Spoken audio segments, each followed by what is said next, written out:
E aí, galerinha, bem-vindos à primeira aula de verdade de álgebra linear. Se vocês não viram a aula complementar 1, que eu já postei, eu recomendo que vocês assistam ela, porque entra um pouco mais a fundo no tópico de operações binárias que a gente vai utilizar aqui. E quem sabe pode ser útil para algumas pessoas, tá?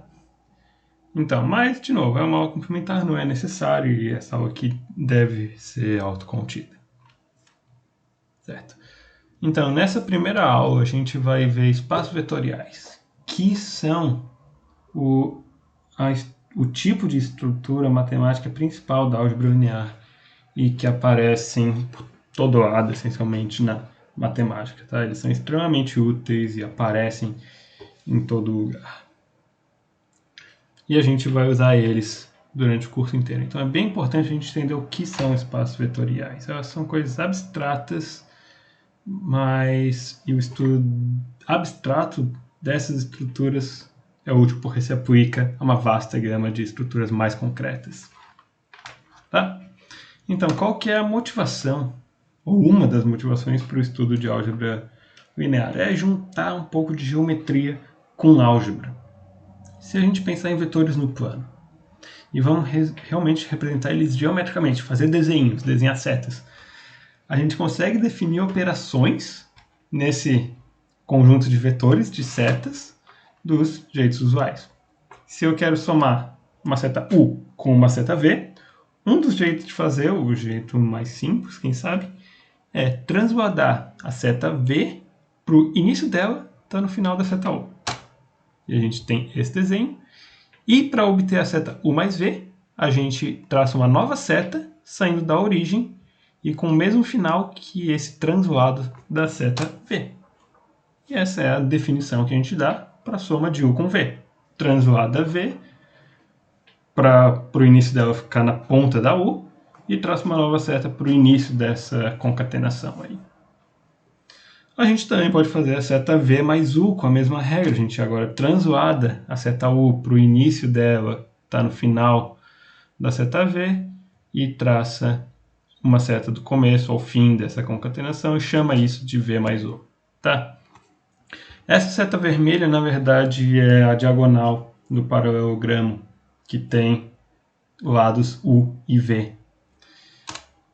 Ou seja, esses dois resultados, U mais V e V mais U, são o mesmo vetor.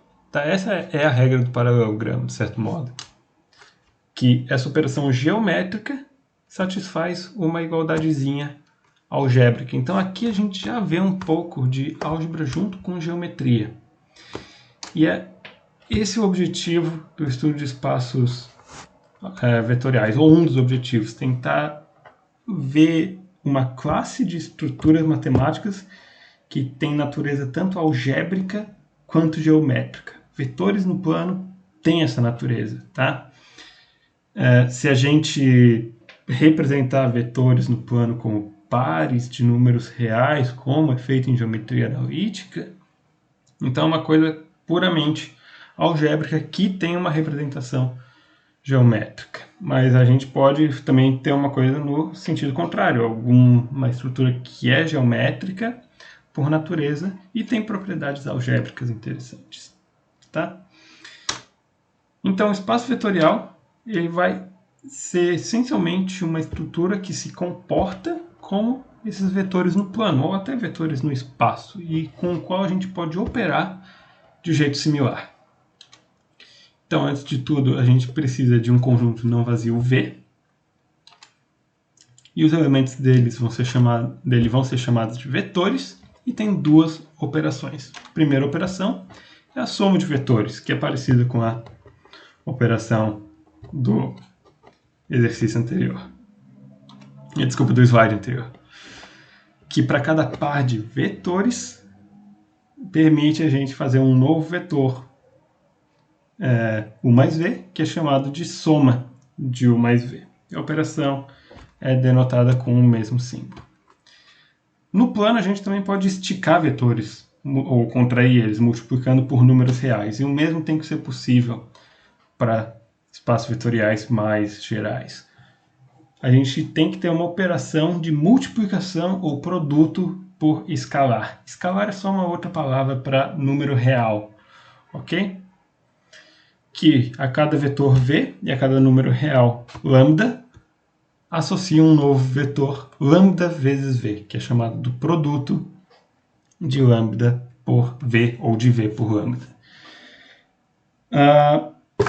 Nas nossas convenções, os números reais, em geral, os escalares, vão ser denotados com letras gregas minúsculas e vetores vão ser denotados com letras usuais, letras latinas, minúsculas também. U, V e W em geral, às vezes X, Y, A e B, tá? A gente pode fugir dessa convenção de vez em quando, mas vamos tentar manter a convenção para não confundir muito.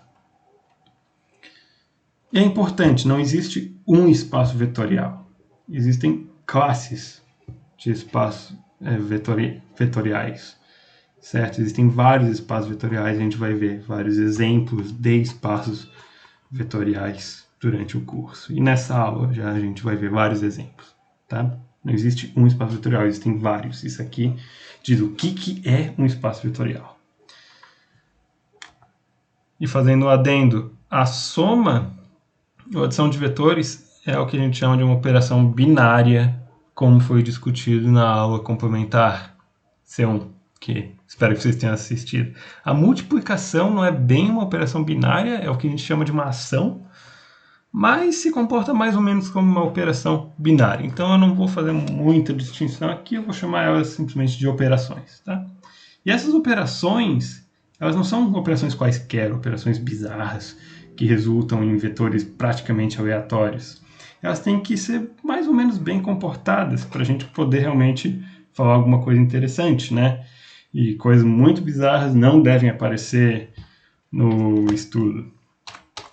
Essas operações têm que se comportar mais ou menos como as operações em vetores no plano, definidos dessa forma. Então tem vários axiomas que a gente tem. Tem 4 axiomas para a soma e 4 axiomas para o produto. Tá? Pode parecer demais, mas eu tenho quase certeza que vocês vão decorar eles depois de tanto usar. E não vai demorar muito para isso também, porque são axiomas simples. Primeiro é a associatividade da soma. O que ela diz? Que se a gente tem vários vetores para somar, não importa a sequência de somas que a gente faz. O resultado é sempre o mesmo. Ok? Porque a gente sabe somar dois vetores vetores de 2 em 2. Não sabe somar 3 vetores de uma vez. Se eu tivesse 3 vetores U, V e W, como que eu somo U, V e W? Eu tenho que somar primeiro 2 deles, pode ser V mais W, e depois somar o terceiro, U. Ou eu poderia somar os outros dois, U e V, e depois somar W. O que esse axioma diz é que esses dois jeitos de fazer a soma dão o mesmo resultado. A comutatividade é mais ou menos parecida, que a ordem em que os termos aparecem não importa. Se eu quero somar dois vetores U e V, eu posso somar U com V ou V com U. O resultado é o mesmo, certo? O terceiro axioma é que tem um vetor que não faz nada, existe um vetor nulo. Somar qualquer vetor V com ele resulta no próprio vetor V. Esse vetor nulo normalmente é denotado com um zero, e também é comum eu vou fazer isso, usar um índice V maiúsculo para dizer que é o zero do meu espaço vetorial V maiúsculo. E repetindo, esse vetor nulo ele tem a propriedade, somando qualquer outro vetor com o vetor nulo, resulta no outro vetor. E de novo, esse vetor é chamado de zero ou de vetor nulo, como eu estou repetindo várias vezes. Eu vou evitar chamar de zero para não confundir com um número real zero. Um vetor não é necessariamente um número, tá? A gente tem objetos de duas naturezas aqui. A gente tem vetores e a gente tem números. O vetor zero não é o número zero. E por fim, a gente tem que ter inversos aditivos, ou seja, para qualquer vetor V existe um vetor na direção oposta, que é denotado por menos V, parecido com números reais, que satisfaz o seguinte: a soma de v com seu oposto resulta no vetor nulo. Esse vetor menos v, ele é o inverso aditivo do vetor v, ou chamado também de oposto. Então, são propriedades parecidas com as que valem para soma de números reais. Tá? Só que elas falam acerca de vetores ao invés de números. Agora, os axiomas da multiplicação não são tão diferentes também. A multiplicação tem que ser associativa. Se eu tenho dois números e um vetor e eu quero multiplicar tudo isso, tem dois jeitos de fazer. Eu posso ou multiplicar os dois números antes e depois multiplicar o vetor, ou posso multiplicar o vetor por um número e o vetor resultante por outro número, tá? Então, aqui é um produto de um número com um vetor, e aqui é um produto de dois números, tá? São dois jeitos de fazer esse produto. Mas os dois jeitos de fazer alfa, beta vezes v, eles resultam no mesmo vetor. Ele tem dois axiomas de distributividade, que são as regras do chuveirinho, também são conhecidas, né? Que fazer um produto com uma soma é a mesma coisa que fazer soma com os produtos. Às vezes é dito assim. Ok? Mas aí tem que tomar cuidado porque tem duas distributividades. Tem uma à esquerda e uma à direita. Se eu tenho uma soma na esquerda ou uma soma na direita e depois um produto. Os axiomas são bem parecidos, mas eles são diferentes, tá? A distributividade à esquerda diz que multiplicando um escalar por uma soma de vetores é o mesmo que fazer a soma de vetores entre os vetores obtidos multiplicando esse escalar por cada termo.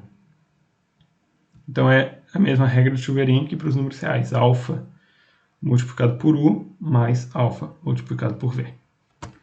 E a distributividade à direita é parecida, só que por um lado eu tenho uma soma de escalares, de dois escalares sendo multiplicada por um único vetor, né? A esquerda é o contrário. Eu posso pegar esse vetor, multiplicar por cada termo, pego esse vetor V, multiplico por A, e o vetor V multiplico por B, e depois somo o resultado.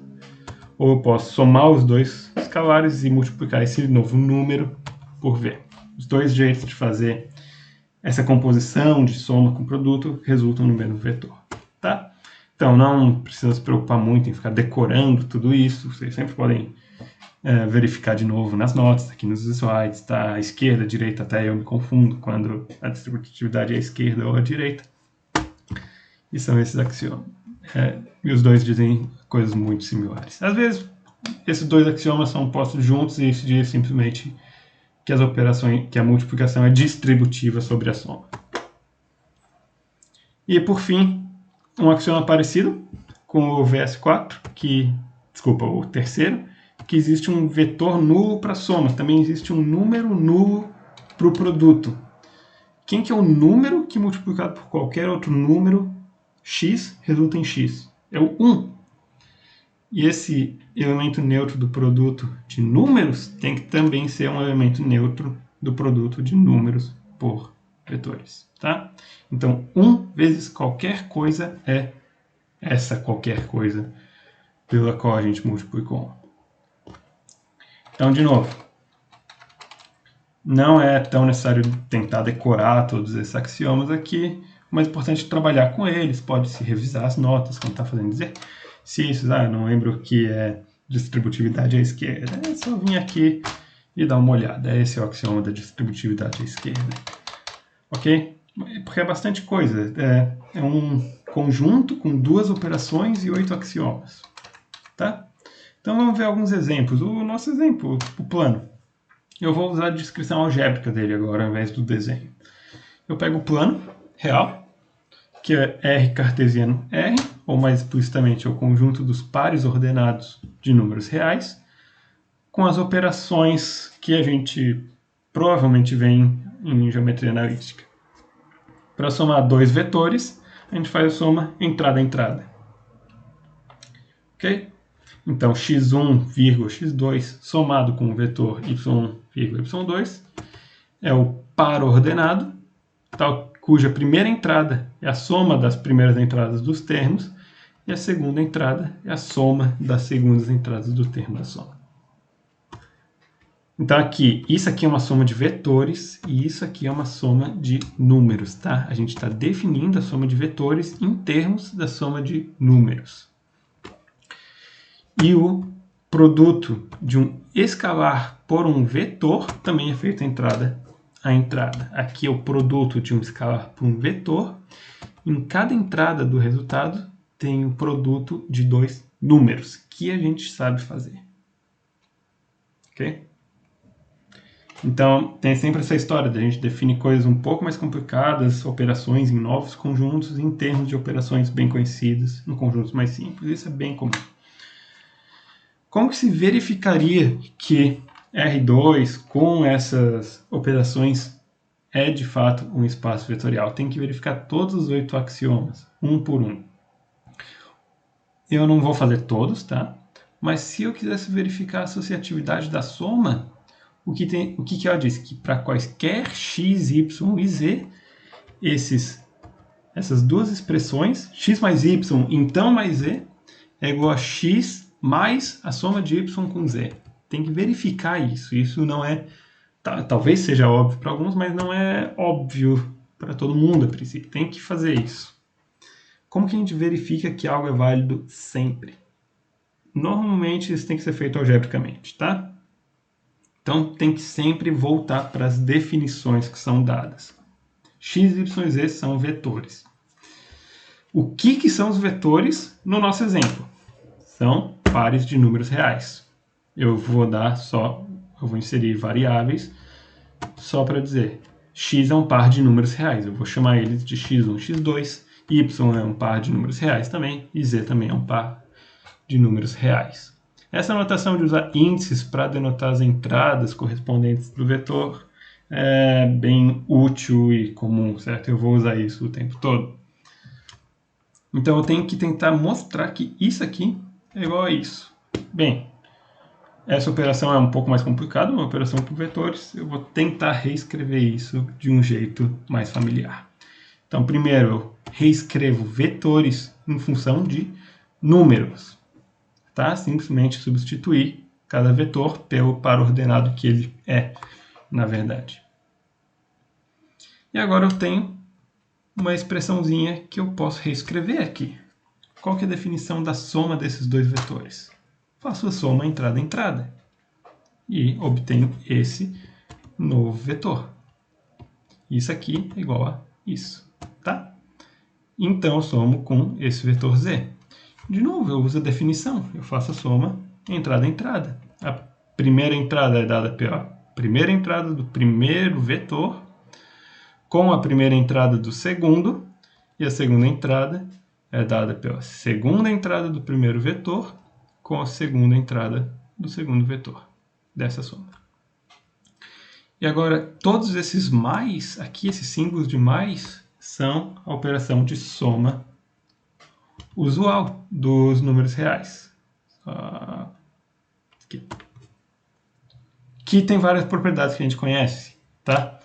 A gente sabe que a operação de soma de números reais é associativa. Então eu posso reassociar essa soma de números reais desse jeito.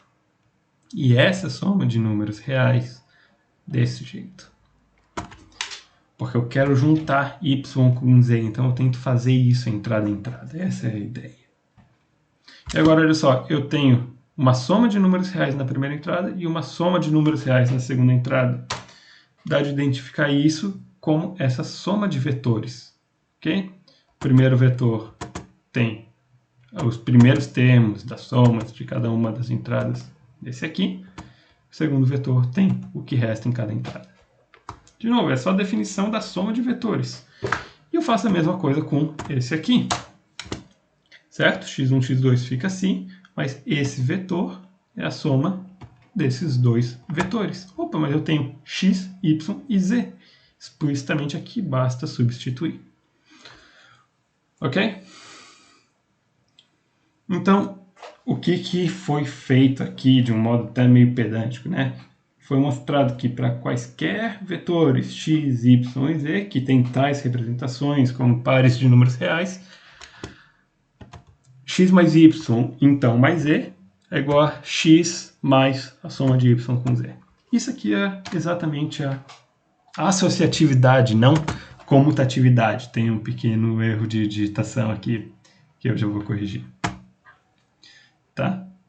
Então, isso aqui está provando que a soma de números reais é associativa. Para todos x, y e z, essa sequência de igualdades vale. Então, o primeiro termo é sempre igual ao último termo. Esse aqui é o axioma da associatividade. Tá. Então, aqui isso prova que a soma é associativa e a comutatividade é similar. Vou mostrar que x mais y é igual a y mais x. Dá uma carinha para eles e mostra que x mais y é igual a y mais x. Agora, quem seria o vetor nulo? Né? O vetor nulo, ele é um vetor específico que satisfaz a uma certa propriedade. Então, como que eu provo que a operação de soma tem vetor nulo? A pergunta é, qual é o vetor que somado com qualquer outro x dá sempre x? Isso aqui é uma propriedade diferente da associatividade. Ele está falando da existência de um certo vetor. E não que algo vale para todo mundo. Então eu tenho que dizer explicitamente quem é o vetor O. Eu tenho que dizer quais são as entradas do vetor O. Daí tem dois jeitos. A gente pode chutar, que não é sempre a melhor ideia. Ou a gente pode tentar adivinhar quem ele é. Ser um pouco mais inteligente. Tá? Porque eu quero que isso aqui seja satisfeito. Então eu posso tentar resolver essa equação com o vetor O como uma variável. E eu vou ter um candidato.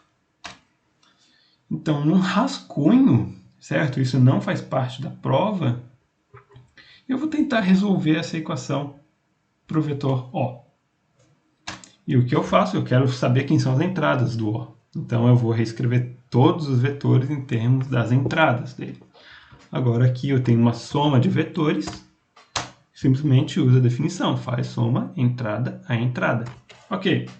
E aqui eu tenho uma igualdade de vetores, ou de pares de números reais. Quando é que dois pares de números reais são iguais? Quando cada entrada é igual à entrada correspondente, certo?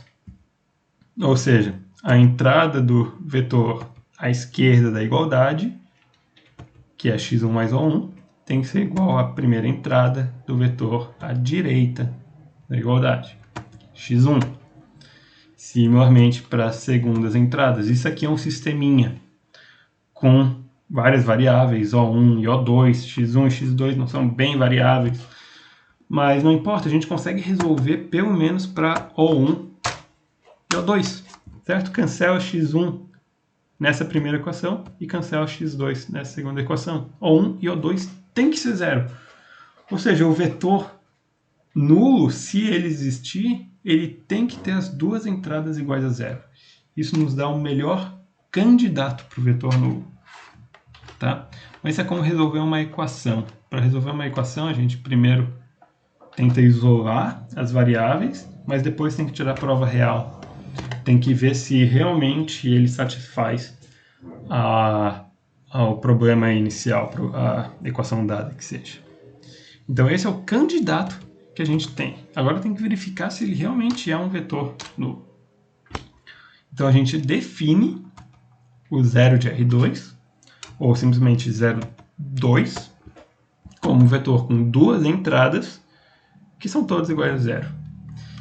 E agora a gente verifica que ele é nulo, ou seja, para todo vetor x, com entradas x1 e x2, a gente vai calcular x mais esse vetor que deve ser nulo, e vai mostrar que isso é igual a x. E tem que fazer essa continha, tá?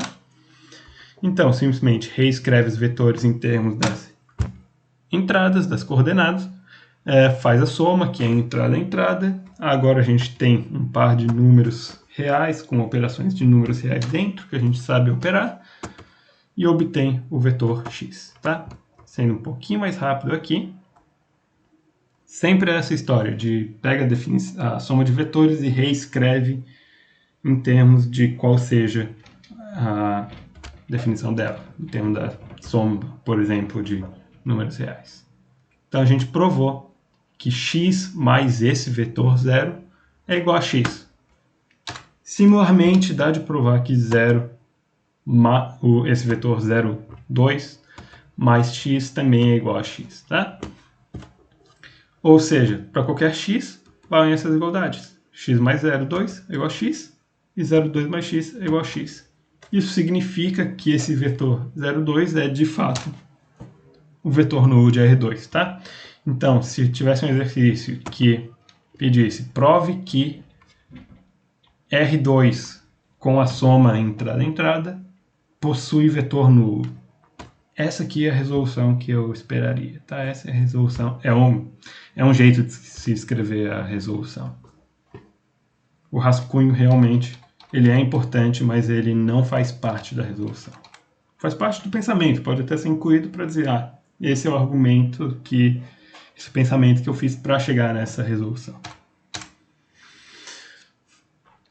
Ok. E quem que é o vetor oposto? É parecido. O axioma de vetor oposto diz que para cada vetor x existe um vetor menos x com alguma propriedade. A gente tem que dizer quem ele é.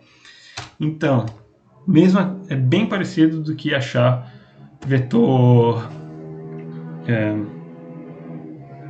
Desculpa, tem um barulho de moto aqui.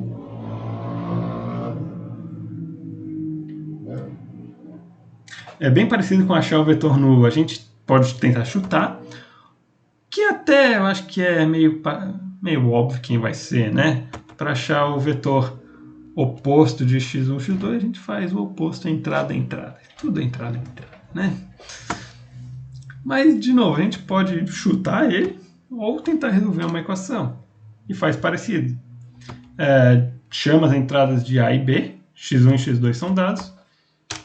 Usa a definição de soma de vetores, a gente obtém um sisteminha aqui nas variáveis A e B, que podem ser escritas em termos das entradas do vetor inicial x.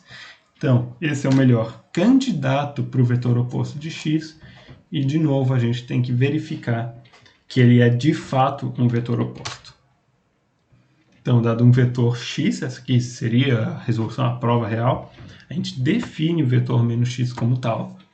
Então, a gente tem que a soma desse vetor x com esse menos x, simplesmente substitui o vetor em como para ordenado de números, faz a operação de números reais entrada a entrada, e tem o 0, 0, que a gente viu na parte anterior, que é o vetor nulo de R2.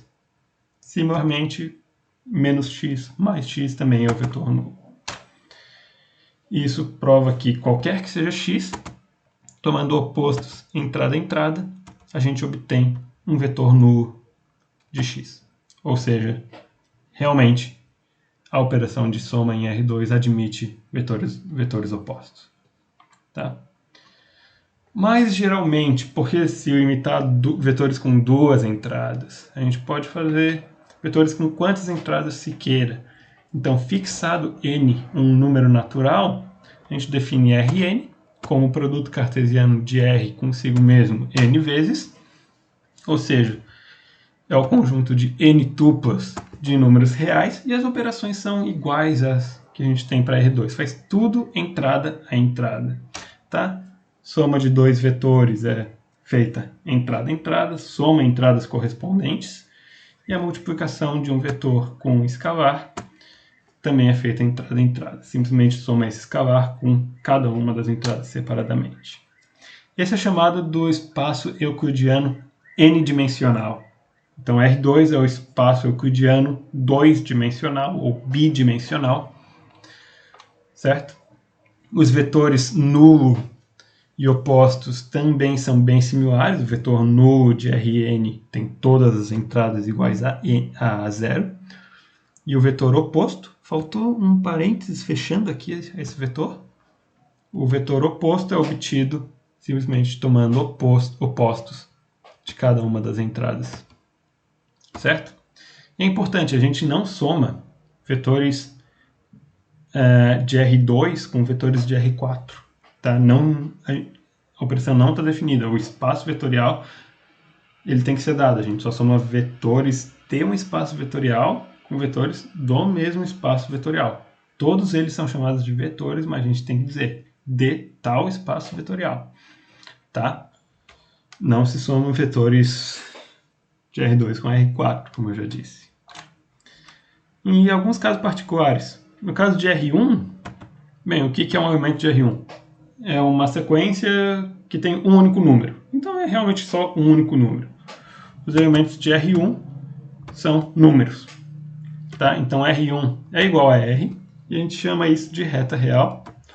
R2 é chamado de plano, e R3 é chamado de espaço, como de costume, como a gente já fazia em geometria analítica.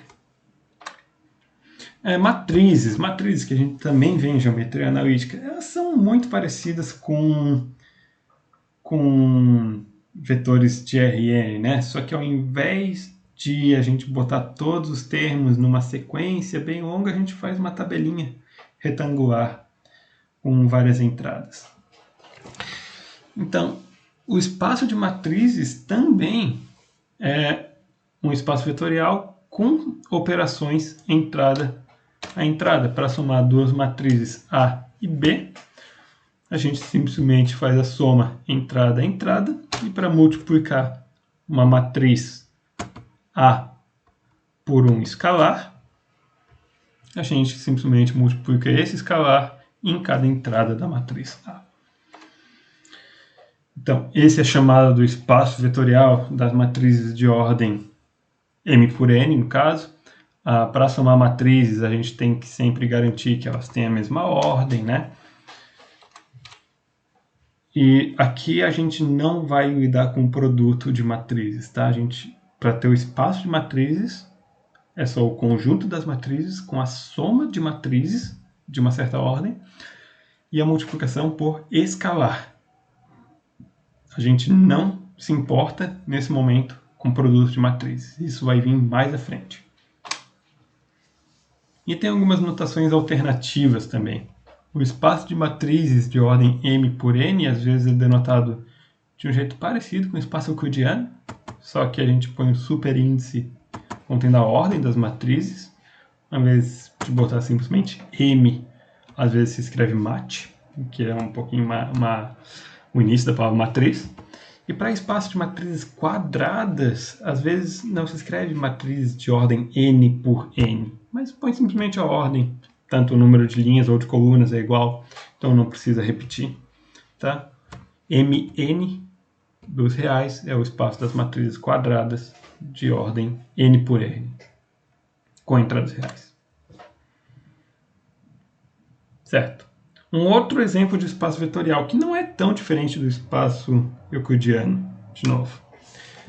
Se x é um conjunto qualquer, não vazio, de preferência, então esse r elevado a x é o conjunto das funções de x a r. Tá? Isso aqui é uma notação até bem padronizada, bem usada em teoria de conjuntos, pelo menos, para conjuntos de funções. Então, esse vai ser o nosso espaço vetorial. Tá? Os elementos são funções. E como que a soma e a multiplicação por escalar são feitas? Bem, se eu tenho duas funções, os vetores são funções, então a soma também é uma função, também é um vetor. E um escalar vezes uma função tem que ser um vetor também, ou seja, um elemento do espaço, R na x, logo eles têm que ser funções de x para R. Tá? Então, o espaço subjacente o subconjunto, o conjunto que define o espaço vetorial é um conjunto de funções, e as operações geram funções também. Daí, como que eu defino as funções? Eu tenho que dizer qual que é a regrinha que define a função soma e a função produto. Qual que é o jeito óbvio de se fazer isso? A gente faz entrada a entrada. se eu tenho duas funções f e g e eu quero somar elas, eu não sei necessariamente, eu quero definir isso, o que eu posso fazer? Eu pego f, aplico em x, eu pego g, aplico em x, e depois somo o resultado correspondente. Então, essa é a regrinha que define a função soma, em termos das funções f e g. E similarmente para o produto por escalar, tá? Então, isso aqui são operações em espaço de função. Ok? Se eu quisesse mostrar, por exemplo, a distributividade à direita desse espaço vetorial, como que eu faria? Se f é um vetor, se f é uma função de x para r, e alfa e beta são dois escalares, como que eu mostro que essa igualdade é válida? Tudo isso aqui são funções. Como que eu mostro que duas funções são iguais? Bem, elas têm o mesmo domínio e o mesmo contradomínio, são todas de x para r. Como que eu mostro que as funções são iguais? Eu mostro que os valores das funções de cada um dos lados são iguais. Então, para todo x, eu vou pegar essa função e aplicar num elemento x minúsculo do nosso conjunto domínio. O que é isso? Isso aqui é o produto de alfa mais beta com a função f. Por definição, eu aplico a função f no argumento e depois multiplico pelo número que está aqui, multiplicando a minha função f. E isso aqui, na verdade, segue pela definição de função produto. Agora, olha só. Todos esses termos aqui, alfa, beta e f de x, são números reais. E eu sei operar com números reais. Eu posso distribuir aqui, né? A multiplicação de números reais distribui sobre a soma de números reais. Agora, veja bem. Eu tenho um número vezes f de x. Isso aqui é a mesma coisa que a função produto aplicada em x, e similarmente para esse termo aqui. Eu vou anotar onde eu tenho que corrigir.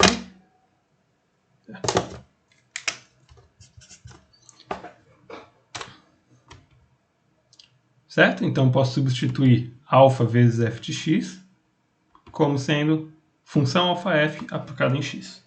Agora eu tenho uma função aplicada em x mais outra função aplicada em x. Isso aqui é a mesma coisa que a soma das funções aplicada em x. E aqui, de novo, deveria ser beta vezes f.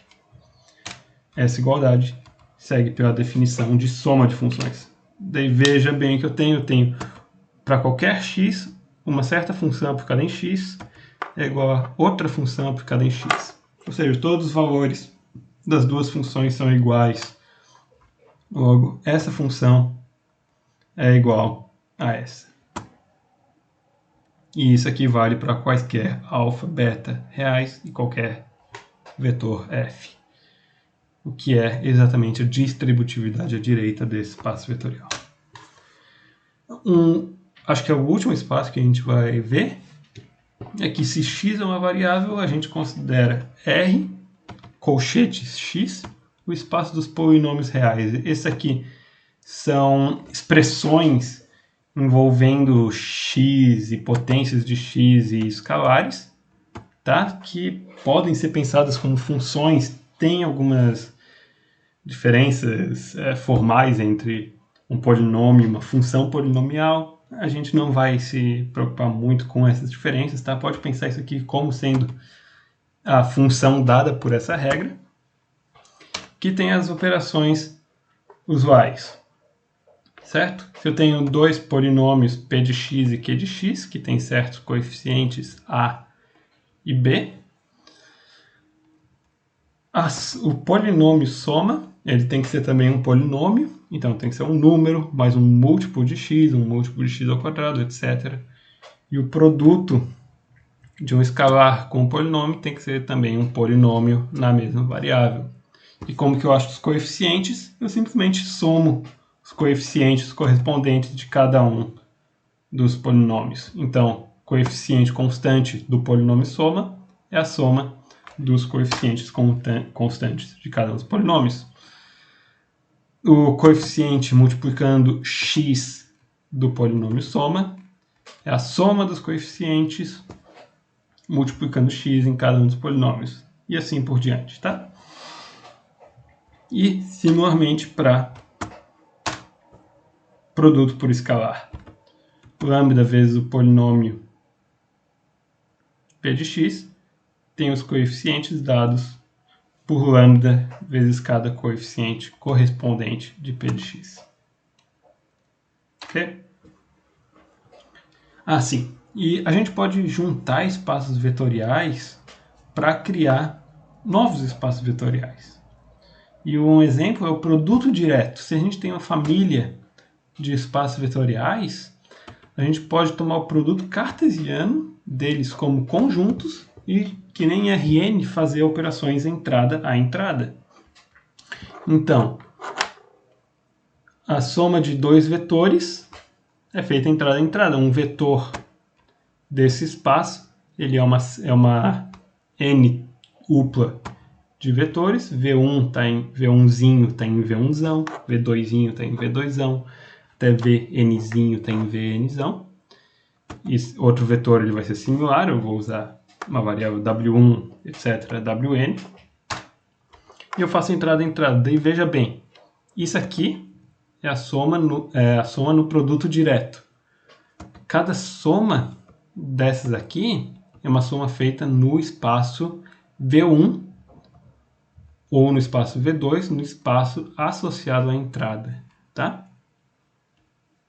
E, similarmente, para fazer o produto de um escalar por um vetor do produto direto, eu faço o produto do escalar entrada a entrada, no espaço vetorial correspondente, no termo correspondente do produto direto.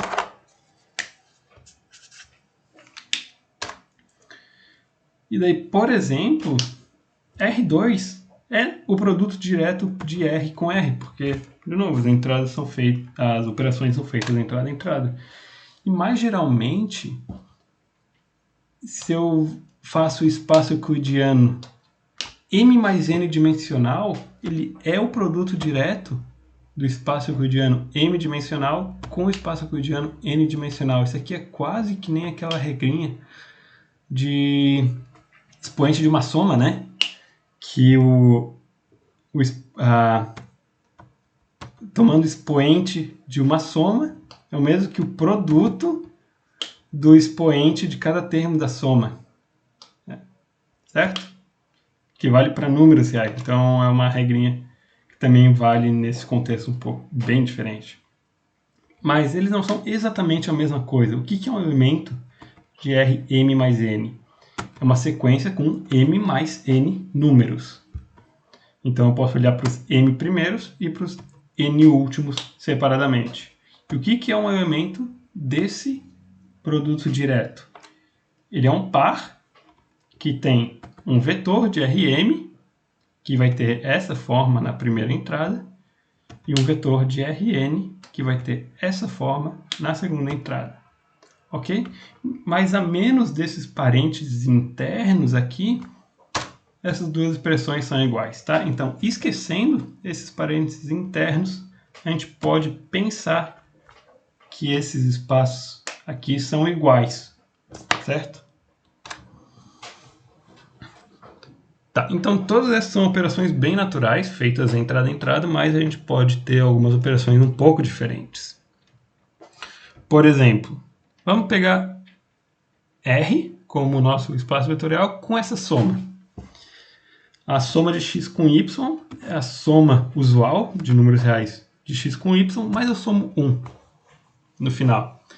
E o produto por escalar de lambda com o vetor deveria ser x aqui,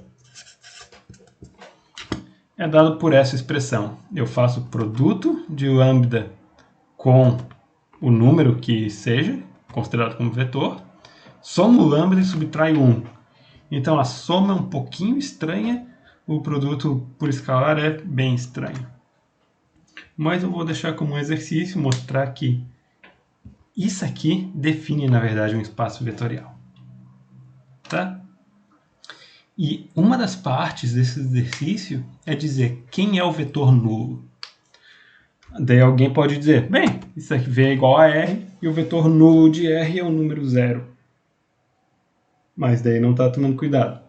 Porque, de novo, vetor nulo depende da operação que eu estou tomando. A operação é estranha, o vetor nulo deve ser estranho. Ok? Então a gente tem que achar quem é o vetor nulo. Vamos achar o vetor 0v que satisfaz essa igualdade para todo x. Vamos resolver essa equação. Primeiro passo é reescrever tudo isso em termos das operações usuais. E aqui tem mais um erro, né? Aqui deveria ser menos 1. Eu vou corrigir tudo isso nos slides que vão ser postados no Moodle. Tá? Mas, se essa aqui é a nossa operação, então eu posso resolver essa equação para o vetor nulo. E eu obtenho... Sim, essa operação está certa aqui. E aqui deveria ser mais 1. E eu resolvo essa equação e obtenho que o vetor nulo é igual a menos 1. Tá? Então, tem que tomar um pouco de cuidado com a operação que está sendo considerada, que eu não tomei muito aqui. E, de novo, para achar o vetor nulo, o que a gente fez aqui foi achar o melhor candidato. Esse é o melhor candidato para o vetor nulo da nossa operação. Depois tem que verificar que ele é, de fato, um vetor nulo. Ok? Se substituir menos 1 nessa formulinha, por exemplo, se y é igual a menos 1, então é óbvio que isso aqui vai se cancelar, e x somado, essa soma com o círculo, com menos 1 vai dar igual a x. Tá? Vamos ver outras operações, um contra-exemplo agora para um espaço vetorial. A soma de x com y é igual a y, e o produto de qualquer número com qualquer vetor é igual a 0, certo? Os nossos vetores, entre aspas, são números reais, e essas são as operações. Algumas propriedades podem valer, mas outras não, certo?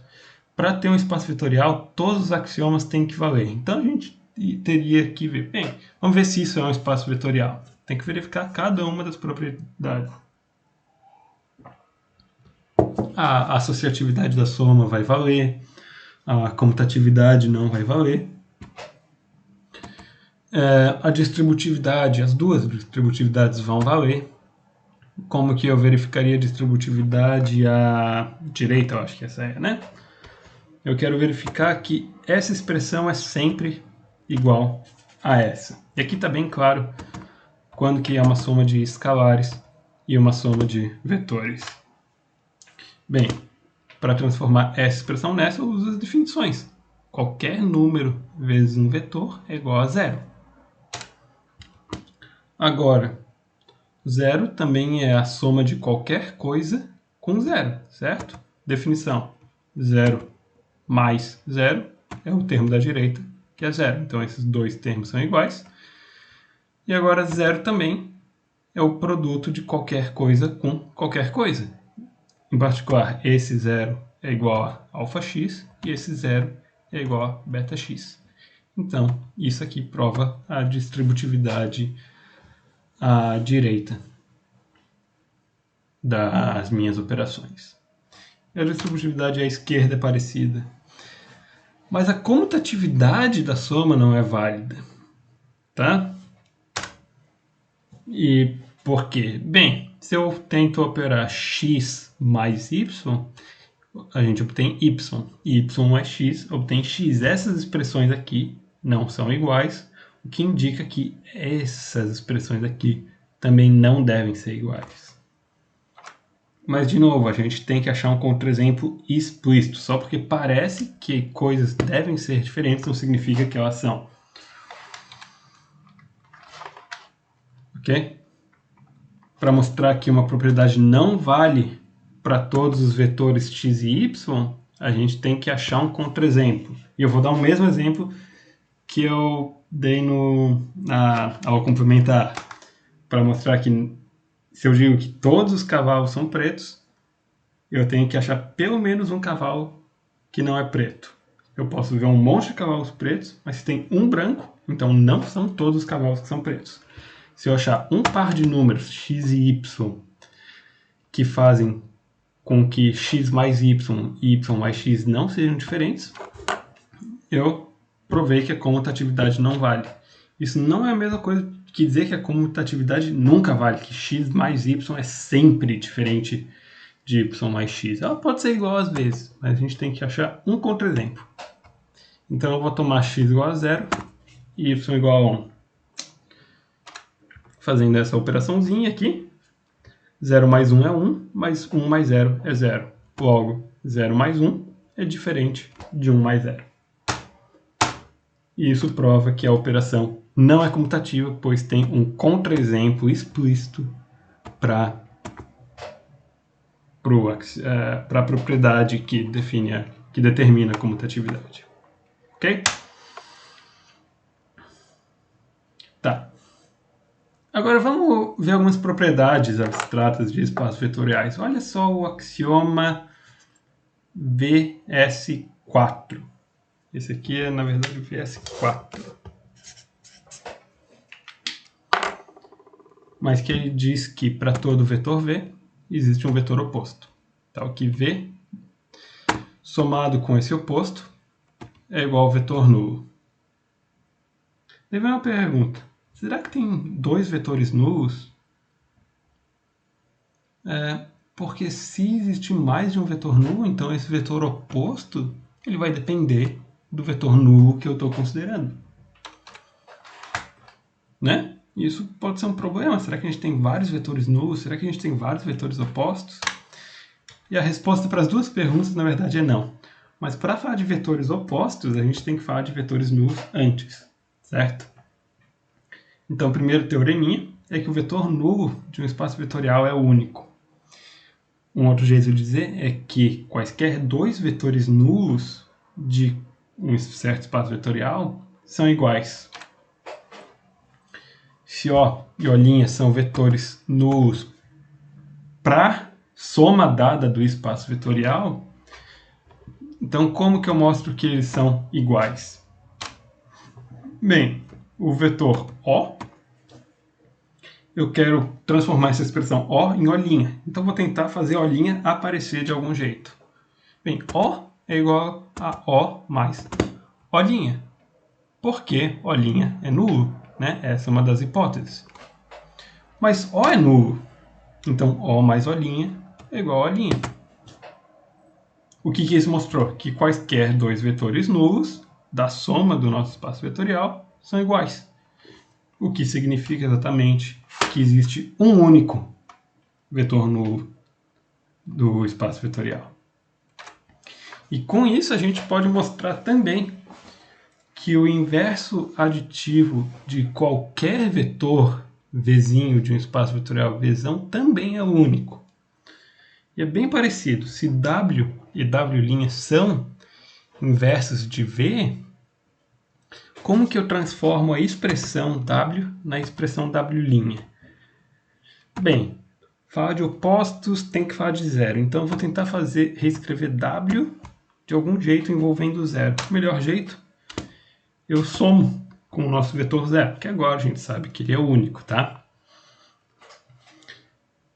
Eu posso agora usar aqui W' é um oposto de V para reescrever zero, o vetor nulo, como V mais W'. Ok? Agora eu vou tentar fazer o W sumir dessa expressão. Como que eu faço isso? Primeiro, associa a soma. de modo que W seja somado com V. Eu uso o fato, a hipótese de que W é inverso aditivo de V e reescrevo isso aqui como vetor nulo, mas o vetor nulo com qualquer coisa é essa qualquer coisa. Tá?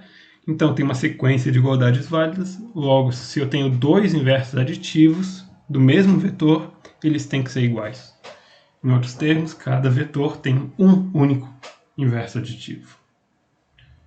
Então a notação menos V ela não vai gerar confusão. O vetor oposto, além de existir, existe só um dele. Ok? Daí outras propriedades são as regras de sinal, são propriedades que valem para números reais, também valem para espaços vetoriais, que vetor nulo vezes qualquer coisa é o vetor nulo, que o vetor zero, agora é bom chamar de zero, zero vezes qualquer coisa é igual a zero. Tanto se esse zero for um vetor, quanto se esse zero for o escalar zero. Tá? Então, alfa vezes o vetor nulo é o vetor nulo qualquer que seja alfa. Número zero vezes qualquer vetor é o vetor nulo. Quem sabe eu deveria ter usado um W aqui, só para ficar um pouquinho mais claro. Menos com menos dá mais. Os sinais podem ser reagrupados em produtos. Alfa vezes uma diferença é a diferença. Um produto de um número com uma diferença de vetores é a diferença dos produtos do número com cada vetor e, similarmente, para uma diferença de números vezes um vetor. Tá? São regras de sinal usuais para soma e produto de números reais. E daí a gente tem que provar todas essas propriedades. Eu não vou provar todas, mas vamos dizer que eu queira provar a primeira. Que qualquer número vezes o vetor nulo é o vetor nulo. Tá? Como que faz isso? Eu vou dar um nome, seja Vzinho, o produto do número alfa, que é arbitrário, com o vetor nulo. Então, eu só reescrevo a definição do meu vetor Vzinho e vou usar a propriedade do vetor nulo com ele mesmo, que o vetor nulo mais qualquer coisa é essa qualquer coisa. E agora eu posso distribuir esse produto em cima da soma. Tá? E olha só, eu tenho alfa 0v mais alfa 0v. Cada um desses é igual a meu vetor v.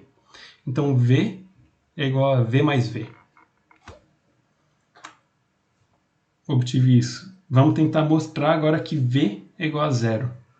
Como que eu posso cancelar v dos dois lados? Eu somo o oposto de v em ambos os lados da equação. Tá? Aqui eu estou ignorando alguns parênteses usando associatividade. Mas o que dá ao lado esquerdo da equação? V com seu oposto é o vetor nulo. E aqui eu tenho V somado com seu oposto, é o vetor nulo. Eu reescrevo o lado esquerdo da equação, copio ele, e aqui eu tenho V somado com o vetor nulo, é igual a V. Ou seja, o vetor V era alfa vezes o vetor nulo, substitui novamente. Alfa vezes 0V é igual ao vetor nulo de V, qualquer que seja alfa, que é exatamente o que a gente queria mostrar. Tá? Então, sinais e zeros em espaços vetoriais se comportam muito bem, de modo bem similar a sinais e zeros nos números reais. Tá? Isso permite a gente simplificar um pouquinho a notação.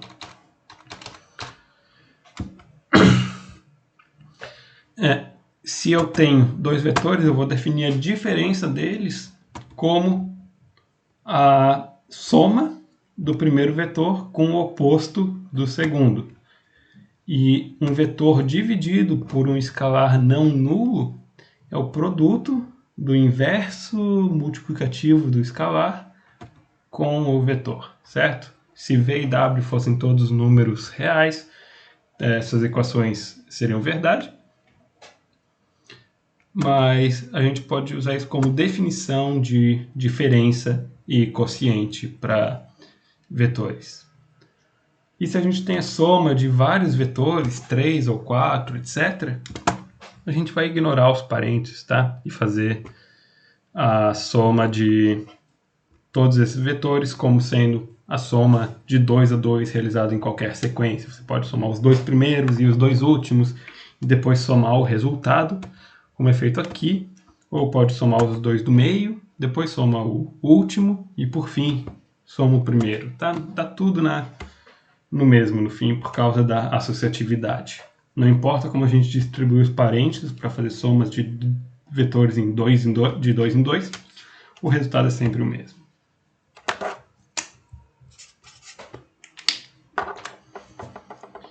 E, por fim, tem as leis do cancelamento no espaço vetorial que ajudam a gente a resolver equações com vetores em um espaço vetorial.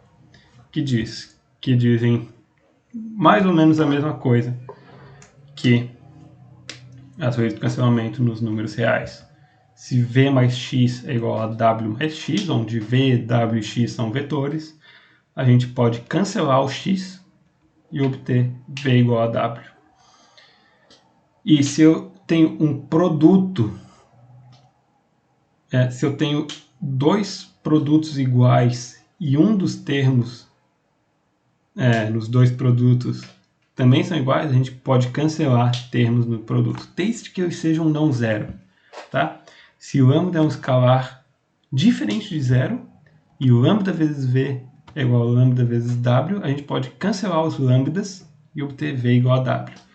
E se V é não nulo, se V é o vetor não nulo, e eu tenho um escalar lambda vezes V é igual a um escalar μ vezes V, então os escalares também são iguais. Okay? Os itens 1 e 2 eu vou deixar como exercícios, porque eles são mais ou menos simples. No primeiro, você assume isso e soma o oposto de x dos dois lados da equação. O segundo, você assume isso e multiplica por, ou melhor, e divide por lambda em ambos os lados da equação e conclui que V é igual a W. Tá? Mas esse aqui é um pouquinho mais difícil porque a demonstração é feita por o que a gente chama de redução ao absurdo. Como que isso significa? Como que isso é feito? Desculpa. Isso é o que a gente quer mostrar. Que se V é um vetor não nulo e o lambda V é igual a μV, então lambda é igual a μ. A gente tem as hipóteses, começa do mesmo jeito que uma demonstração normal, mas a gente assume o oposto da tese, certo? Então a hipótese é que V é não nulo, lambda V é igual a μV, mas a gente assume também que lambda é diferente de μ. Então, com todas essas hipóteses, a gente tenta chegar em um absurdo, uma coisa que é certamente falsa. E por que que isso serve como demonstração? Se a gente faz uma hipótese grande, essa aqui que eu selecionei, e chega em um absurdo, quer dizer que essa hipótese não pode ser verdadeira. Isso tem que ser falso também. Mas a gente já sabe que essa é a hipótese dada no problema. Então, isso aqui se isso aqui é verdadeiro, isso aqui não pode ser verdadeiro, para que isso aqui também não seja verdadeiro. Logo, o oposto disso tem que ser falso, que é igual à tese que a gente quer demonstrar. Tá? Então é um pouco complicado, a gente vai ver várias demonstrações por redução ao absurdo durante o curso e são relativamente comuns. E como que isso aqui é feito? Bem, lambda V é igual a μV. Isso aqui é uma hipótese. Eu vou simplesmente jogar todos os termos com V para o mesmo lado, subtraindo μV, os dois lados da equação. A distributividade, ou uma das regras de sinal, diz que o lado esquerdo da equação, aqui λv menos μv, pode ser reescrito desse jeito. E agora eu uso essa hipótese adicional, que é o oposto da tese, para multiplicar ambos os lados da equação pelo inverso de lambda menos mi, certo? Se lambda fosse igual a mi, esse termo aqui não faria sentido. Zero não tem inverso multiplicativo. Mas como eu estou fazendo essa hipótese adicional, então eu posso fazer isso. Agora, uma das regras de sinal nos diz que qualquer coisa vezes zero é zero. Mas olha só, isso confronta uma das nossas hipóteses, que v é diferente de zero, mas a gente concluiu que v também é igual a zero. Isso aqui é uma contradição.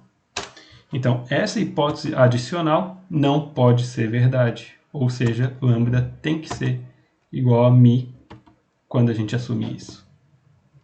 Tá? Então é isso.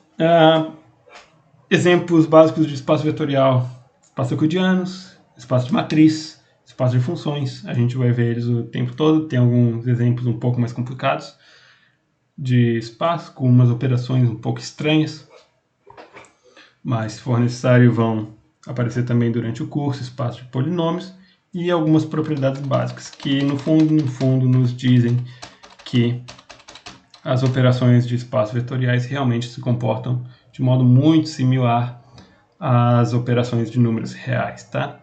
A única coisa que a gente não pode fazer é dividir por vetores. A gente pode até dividir vetores por números, mas jamais dividir nada por um vetor.